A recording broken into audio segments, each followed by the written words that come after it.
Halo adik-adik kelas 11 SMA. Selamat datang di video pembelajaran matematika khususnya pada materi trigonometri. Video ini dibuat dengan tujuan agar adik-adik mudah memahami materi trigonometri dan disertai contoh-contoh soal beserta penjelasannya. Semoga video ini bermanfaat buat adik-adik sekalian ya. Ada yang tahu kalau ilmu trigonometri berkaitan dengan penentuan waktu sholat wajib kita? Pada Quran Surat An-Nisa pada potongan ayat 103 berbunyi, sesungguhnya sholat itu adalah fardu yang ditentukan waktunya atas orang-orang yang beriman. Dari arti surat An-Nisa ayat 103 bisa kita garis bawahi pada kata waktu. Karena peran trigonometri terdapat di rumusan astronomis yang digunakan untuk menentukan waktu sholat di bumi secara umum. Pada video pembelajaran ini, kita akan belajar 3 bagian. Yang pertama, perbandingan trigonometri. Yang kedua, identitas trigonometri. Dan yang ketiga, persamaan trigonometri. Trigonometri berasal dari bahasa Yunani. Trigono artinya segitiga dan metri artinya ilmu ukur. Jadi, trigonometri adalah ilmu ukur yang menjadikan segitiga sebagai objek pengukurannya. Pertama, perbandingan trigonometri. Perbandingan trigonometri pada segitiga siku-siku. Segitiga siku-siku terbagi menjadi 3 sudut, yaitu alfa, beta, dan gamma. Yang mana sudut gamma adalah sudut 90 derajat. Panjang sisi di hadapan sudut alfa dinamakan A. Panjang sisi di hadapan sudut beta dinamakan B. Dan panjang sisi di hadapan sudut gamma dinamakan C. Tentunya masih ingat dong Pythagoras di segitiga siku-siku yang mana C kuadrat sama dengan A kuadrat ditambah B kuadrat. Untuk mengetahui nilai sudut beta, segitiga siku-siku pada sin, cos, dan tan bisa menggunakan pemisalan sisi depan, samping, dan miring. Sisi A dari sudut beta dianggap sebagai samping, sisi B dari sudut beta dianggap sebagai depan, dan sisi C dari sudut beta dianggap sebagai miring. Untuk mencari nilai sin beta, menggunakan perbandingan sisi depan dan sisi miring atau B per C. Untuk mencari nilai cos beta, menggunakan perbandingan sisi samping dan sisi miring atau A per C.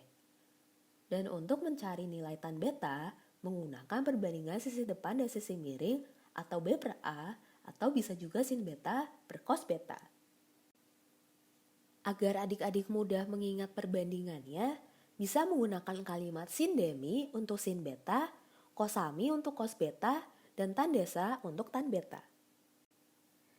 Nah, dari perbandingan rumus tersebut diperoleh hubungan rumus untuk kotangan beta sama dengan 1 per tan beta atau samping per depan atau bisa juga cos beta per sin beta.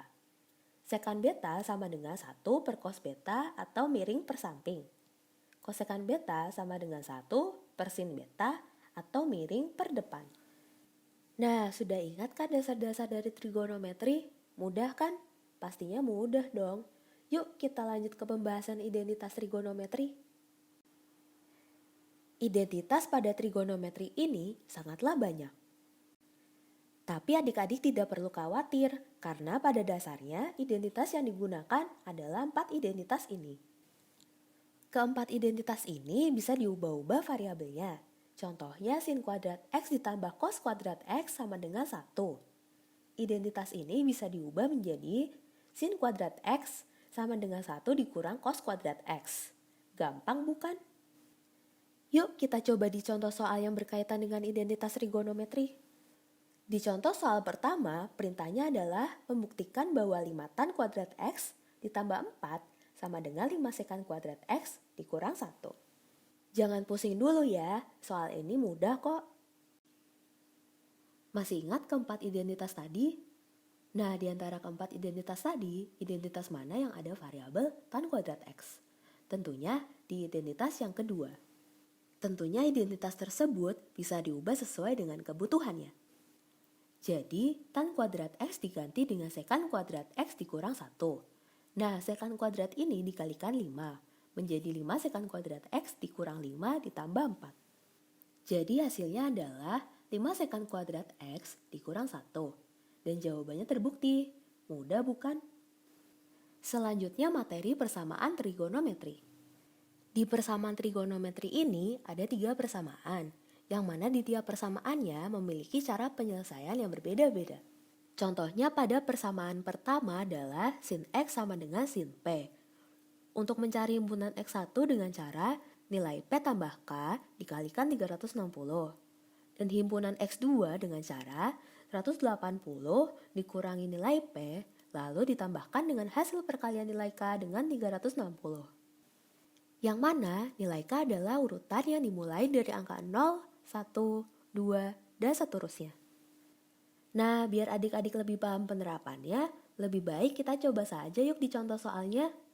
Berikut contoh soalnya. Pada contoh soal ini, perintahnya adalah mencari himpunan penyelesaian dari 0 kurang sama dengan X kurang sama dengan 360 derajat. Yuk, langsung saja kita kerjakan. Nilai P dari soal ini adalah 30 derajat. Kenapa? Karena pada persamaan ini menggunakan rumus cos. Oleh karena itu, nilai cos X untuk 1/2 akar 3 adalah 30 derajat. Nah, langsung saja kita masukkan ke persamaan X1 untuk K sama dengan 0. Dikarenakan apa yang dikalikan 0 akan menghasilkan 0, maka untuk X1 sama dengan 30 derajat. Lalu kita masukkan K sama dengan 1 di X1. Maka hasilnya 390 derajat. Nah, rentang himpunan penyelesaiannya 0 sampai 360 derajat. Artinya 390 tidak termasuk himpunan penyelesaian.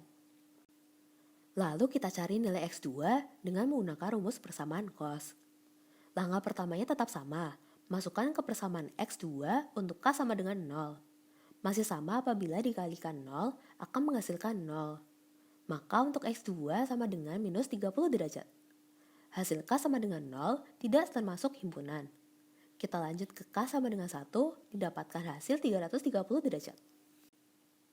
Jawaban dari soal ini adalah 30 derajat dan 330 derajat. Nah, mudah kan trigonometrinya? Dengan penjelasan yang telah kami sampaikan ini, semoga bisa mempermudah adik-adik untuk memahami trigonometri dari dasarnya.